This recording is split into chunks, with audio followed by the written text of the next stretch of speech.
Hello and welcome to my channel. I'm Angela Brennan and today I'm using the Spellbinders Be Bold Color Block Congrats die.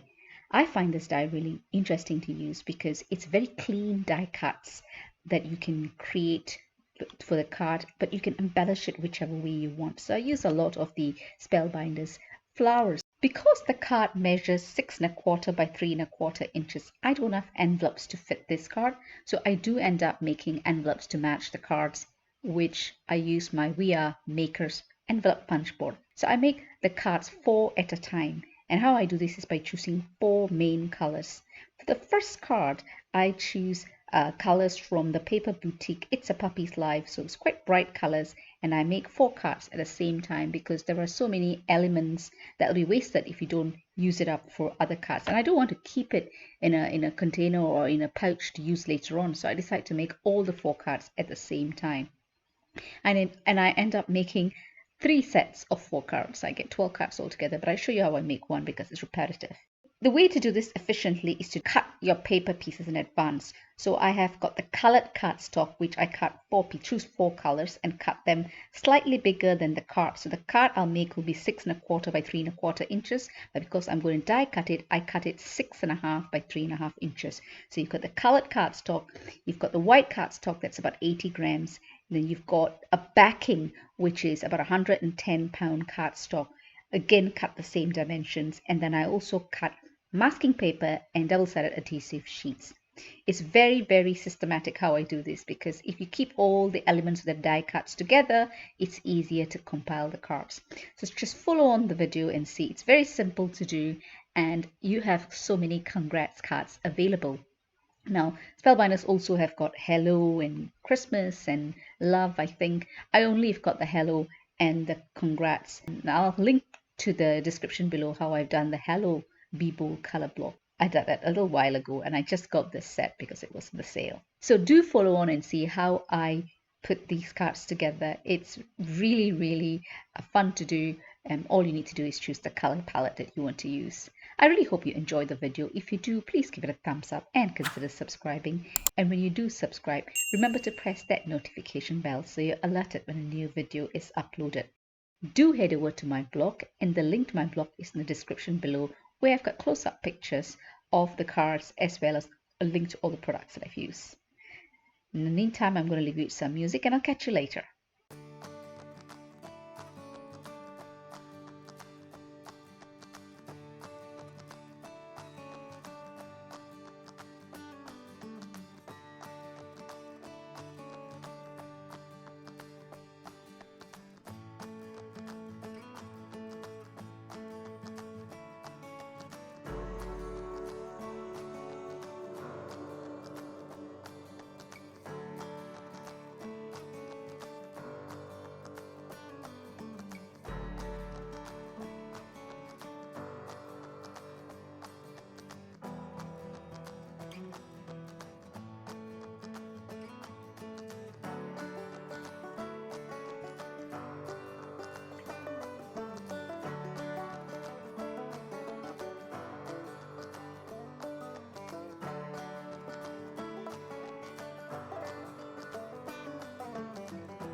So here are the completed cards, 3 sets of 4 cards each with different color palettes. I've got loads of congrats cards to hand. Now, congrats cards can be used for many reasons.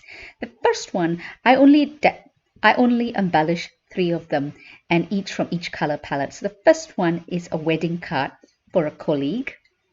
And I like the color palette that I've used here, and you can embellish it with whatever you want to. The second set is a graduation card. Now, if I had a little die cut of little graduation cap, that would have been ideal to put on the front of this card, but I don't. The on your graduation and you did it, that is stamps that I got from the ALTENEW Paint a Flower Carnations that I just added to the Yay. And the final card, I embellished it with really light flowers, right colored flowers to go with the color palette of the congrats. And this is a card I've made to send to my sister who has just completed her first half marathon. Now to create the custom envelope with the We Are Makers envelope punch board. The closest card size to the card that I just made, the dimensions are 6 1/4 inches by 3 1/4 inches. And the closest card size shown in this envelope punch board is 6 1/2 by 3 1/2. So I used that card size as a guide to make the envelope. So the envelope, it says for that card size, you need a paper that is 8 1/4 inch square, and you need to score it at 3 1/8 of an inch. Remember, the scoring or the measuring of that scoring line, you only do it once. And after that, you just follow the scoring guide and you do it. I showed it to you twice. The first time I forget to put the notches at the same time, but I can go back and do it. And the second time I show you how it's meant to be done efficiently. As I only have an immediate need for 3 cards, I only embellish 3 cards. So you can use these congrats cards for so many different occasions. And I've got another 9 congrats cards to be used for different occasions. And I will embellish it and add sub-sentiment to it as and when the occasion arises. I really hope you enjoyed the video. If you did, please give it a thumbs up and consider subscribing. And when you do subscribe, remember to press that notification bell so you're alerted when a new video is uploaded. Link to my blog is below, and I've also got a link to the video where I did the Hello Be Bold blog from Spellbinders as well, so you can have a look. Happy crafting! And I'll catch you in my next video. Take care.